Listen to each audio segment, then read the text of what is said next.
Hello বন্ধু, তোমরা কেমন আছো? আসলে তোমরা ভালো আছো আর আমিও খুব ভালো আছি। তো অনেকদিন ধরে ভাবছিলাম একটা মোমো তৈরি করব, কিন্তু করাই হচ্ছিল না। তো ফাইনালি আজকে মোমো তৈরি করব।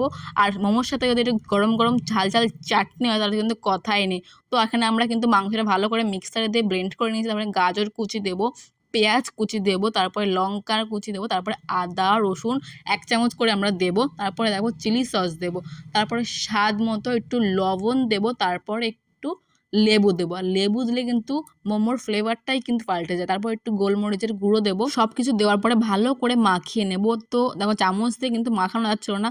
তো পরে আমি কিন্তু হাত দিয়ে মাখিয়েছি সুন্দর করে। তারপরে দেখো মোমো তৈরি করার জন্য দেখো আমরা ময়দাটাকে খানিকক্ষণ রেখেছিলাম। তো খানিকক্ষণ রাখার পর এখন গোল গোল করে দেখো মা এখন লুচির মতন যে গোল শেপটা করছে।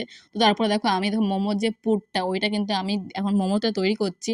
তো মোমোর ডিজাইনটা কিন্তু আমি করতেই পারছিলাম না, অনেক কষ্টে হয়তো আমি ডিজাইনটা করেছি। তো ডিজাইনটা কেমন হয়েছে একটু কমেন্টে জানিও। তো এখানে দেখো অনেকগুলো মোমো করেছি, কয়েকটা ভালো হয়েছে, কয়েকটা খারাপও হয়েছে।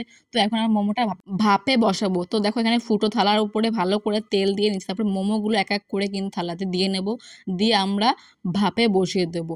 ভাপে বসানোর পর 30 মিনিট পর আমরা ভাপটা খুলবো। এখন দেখবো মোমোগুলো কেমন হয়েছে। তো মোমো আমাদের কিন্তু রেডি, এখন আমরা সার্ভ করবো। আর এই যে আমাদের মোমো রেডি। তো মোমোটা কেমন হয়েছে কমেন্টে অবশ্যই জানিও। আর ভিডিওটা কেমন হলো সেটাও কমেন্টে জানিও। তো এখন টাটা।